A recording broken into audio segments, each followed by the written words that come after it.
Ayan, good morning mga kakabsat. Bagong araw, bagong umaga na naman tayo dahil magandang panahon. Ito na nga at kakagising ng ating bebe Kes. Magpapainit tayo ngayon. At dahil nga wala tayong kasama kakabsat, wala ang lola, wala ang papa, ay sasarilihin natin ang ating anak. Sasarilihin natin ang ating pagdurusa ngayong araw dahil hindi natin alam kung anong uunahin natin. At heto na nga, dinala ko ng aking bebe Kes dito sa may init na banda. Di ko alam kung anong makukuha niyang vitamin dito. Ang alam ko lang vitamin E, pero sa igid ng baybay, vitamin C. Charot. Nga sinabi lang naman sa akin ay papainit ko ang aking baby dahil ito daw ay maganda sa mga sanggol.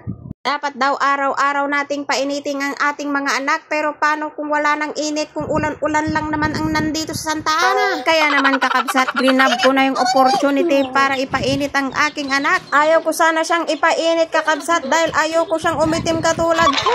By no choice tayo kakabsat dahil yun ang payo sa akin ng doktor ko. Pinayuan pa ako ng mga doktor na araw-araw daw po akong maligo. Abay, ang hirap naman magsinungaling, 2 days na po talaga akong walang ligo, pero wag ka. Umagat tanghali, hapon akong nagpapalit ng underwear. Dahil nga wala tayong oras kakabsat dahil sa kakabantay ng ating baby, lalo na't hindi tumigil sa pag-iyak. Ngayon ko lang talaga masasabi kakabsat na time is gold. Mahalaga na po sa akin ngayon ang oras dahil hindi ko po alam kung anong uunahin ko pagkagising ng umaga. Kaya ang ginagawa ko kakabsat, pagkatapos kong ang paliguan siya ay dinadala ko sa kanyang lola. At yun, tapos ang paglilinis, paghuhugas at paglalaba.